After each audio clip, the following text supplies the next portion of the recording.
Hello, I'm here with Dr Mark Laffey, SOAS University of London Politics and International Studies Department. Mark, what do you conceive diplomacy to be?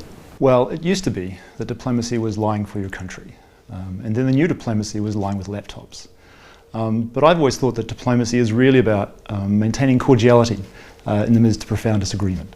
Building on that a little, what does successful diplomacy look like to you? How do we know when diplomacy's been successful? What are its measures of success? Well, I suppose we could start with the opposite. How do we know when it's failed? Okay. So the United States stopped talking to Cuba sometime in the 1960s and only recently started talking to them again after the best part of half a century.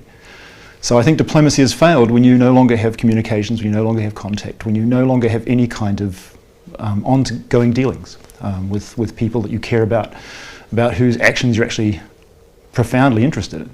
So I think that's sort of the limit case. Diplomacy is often understood as being about success, as about getting to yes, those sorts of things. And that's true, but I don't think diplomacy is the same thing as negotiation. Diplomacy is about maintaining communications and contact in the midst of ongoing disagreements. So we'll just pick up on your distinction there between diplomacy and negotiation. Perhaps just expand on that a little. Well, negotiation is about convincing other people that their interests are in fact your interests. And of course, that's a large part of what diplomacy consists of. But if you think about what the day-to-day nature of diplomacy is, I think in the 20th century, one of the things that we've seen is a massive institutionalization of world politics in a way which I don't think is often picked up on when people think about diplomacy. So what do people spend most of their time talking about? They spend most of their time talking about trade, economic kinds of matters. And you see this institutionally as well. So when I first started working for the New Zealand government, I was in the Department of Trade and Industry. Very shortly after I left, my section, which was devoted to trade relations, was gobbled up by the Ministry of Foreign Affairs. So that became the Ministry of Foreign Affairs and Trade, or MFAT for short. And I think that's symptomatic of a transformation that you've seen in diplomacy over the course of the 20th century. So diplomacy is increasingly about trade, economic relations and so forth. In that context, yes, of course, there are negotiations, there are efforts to get to certain kinds of positions, but those negotiations, those discussions are ongoing, they're constant. And you add in modern communications, which makes it much, much easier to do that. I can recall when the New Zealand trade mission had to send all of our cables to the Ministry of Foreign Affairs because they controlled the cable machine. And the cable machine sent the cables to our negotiating team in Geneva. And naturally, because they had control of it, they had the last word on what could be said. If you fast forward to today, those kinds of communication systems look antediluvian. And so there's a constant interaction of back and forth, which you didn't have before. And I think diplomacy is now about that. It's about that changed context, those changed kinds of issues. And yes, of course, you do see spectacular moments where there's a crisis, as in Ukraine, for example, where people are shuttling back and forth, and it's all very serious and dangerous and those sorts of things. And that's part of diplomacy too. But I think the web of it, the actual substance of it, are those other, often unseen, unheard interactions which take place more or less continuously. We pick up on some of the perhaps alternate ways of looking at failure. So you said there that failure is an absence of dialogue in the US-Cuban example. Are there other ways that we can conceive of sort of diplomacy when we know it's failed? My favourite diplomat is Sergei Lavrov. He's the foreign minister of Russia. And I like him, partly I just like the fact that he's funny. He'll make jokes. He was responding to someone who had complained about the return of Russia on the world stage as a great power. And he said, well, in the 1990s, when the Soviet Union fell apart, there were all these people in the West who were concerned we need a strong, sort of unified Russia. And he said, well, here we are. People don't seem to understand that diplomacy is also about respect and regard for people that you disagree with. And so he's also said that the West had gone from being the world's greatest problem solver to being the world's greatest liability.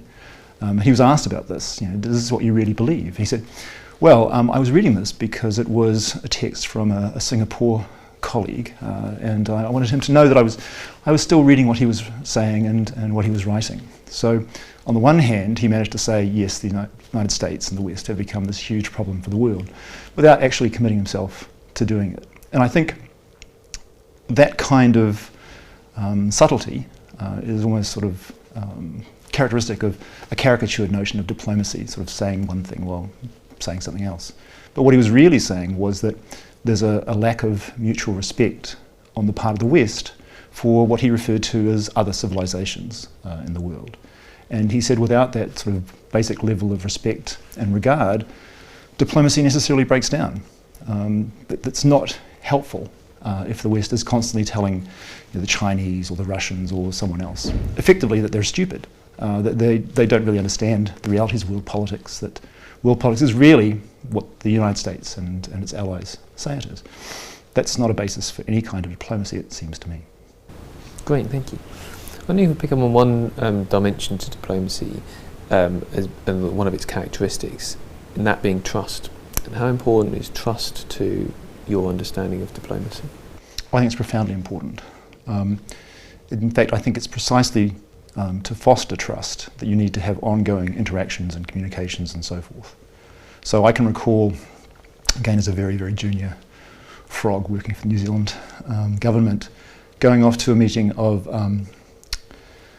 trade ministers in a holiday resort in New Zealand, which of course is where trade ministers prefer to hang out.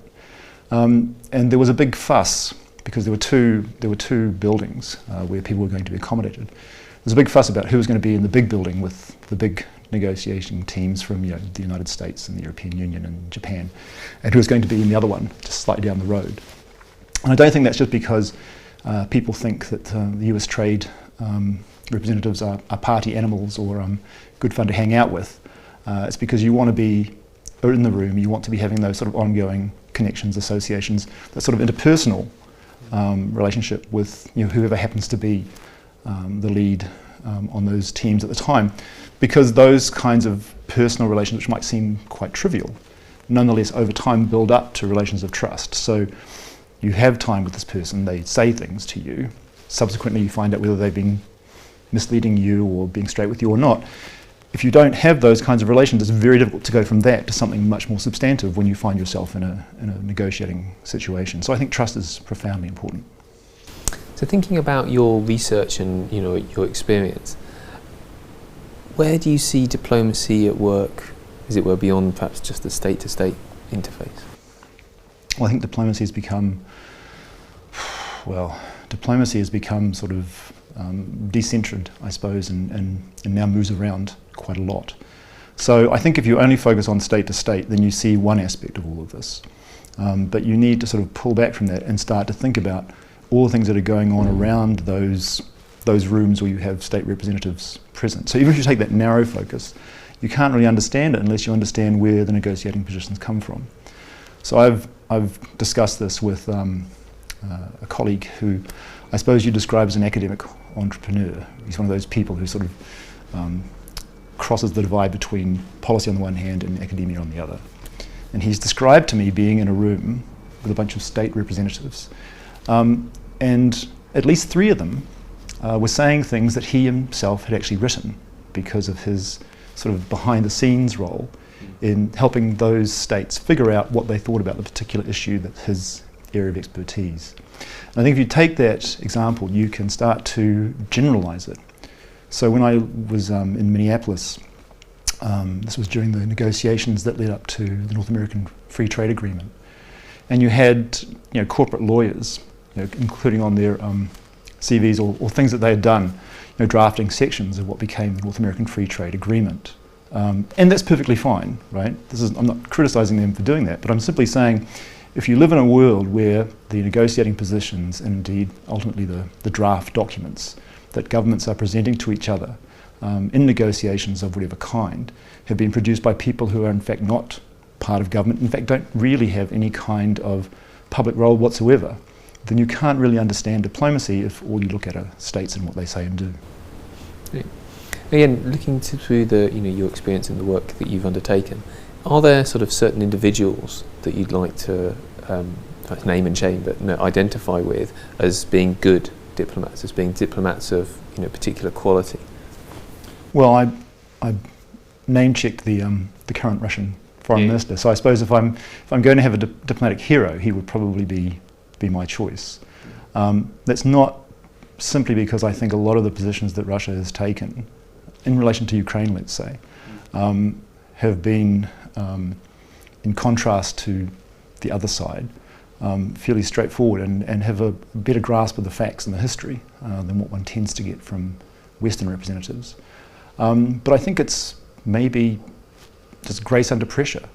Russia's been in a rather poor position if you look at the way in which they've been discussed in Western media, the kinds of statements that have been made by representatives of the European Union or the United States or Britain in relation, or Australia for that matter, in relation to what the Russians have and haven't been doing in relation to Ukraine. And I think he has consistently, in a variety of fora, in the face of often quite difficult questioning, retained not just the sort of the calm exterior appearance that one associates with diplomats and so forth more generally, but has consistently responded to often almost hysterical attacks calmly with the command of the figures and the history and the actual facts on the ground, which I think puts many of his interlocutors to shame. So he would probably be my hero. Just one final point there. You've talked in your remarks about something about the importance of perception to the way that diplomacy operates. I'm wondering how you see that playing into the sort of current debates on public diplomacy, the importance of the audience to diplomacy.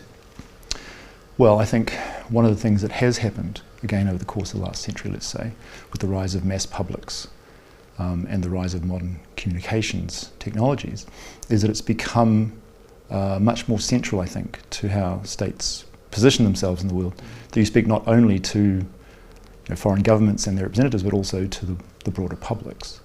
And so I think public diplomacy is actually quite important.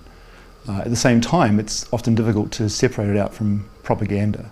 And I also think public diplomacy is one of those areas where states are most vulnerable to being misled by their own misunderstandings of who they are and what they represent. So after the attacks of September 11th, 2001, the United States set out to produce actually quite a large and elaborate public diplomacy program aimed at the Middle East, because their understanding of why they hate us, which is itself a deeply problematic way of thinking about what had led to that, those attacks, their understanding of why they hate us was that they don't know us. They don't actually understand us. And so if we can communicate with people in the Middle East what it's like to be a Muslim in the United States, or how US society works, then they'll know us better and there won't be such a problem. Now, they brought in people from Madison Avenue, so experienced advertising executives to try and run the program. They put lots of money into it. They made TV shows about life in America. And the problem with that was that the Pew Foundation went off and did some survey research in the Middle East, and they asked people in the Middle East, well, why do you have a problem with the United States? And it turned out that people in the Middle East know quite a lot about the United States, which would be surprising. They didn't, given sort of the role of US media in the world. They were concerned about US foreign policy. So it was more about what they did rather than who they were. So I think public diplomacy is important, but I think one has to start by looking realistically at one's conduct in the world and asking straightforward questions about why they hate us before you try to explain to them why they shouldn't.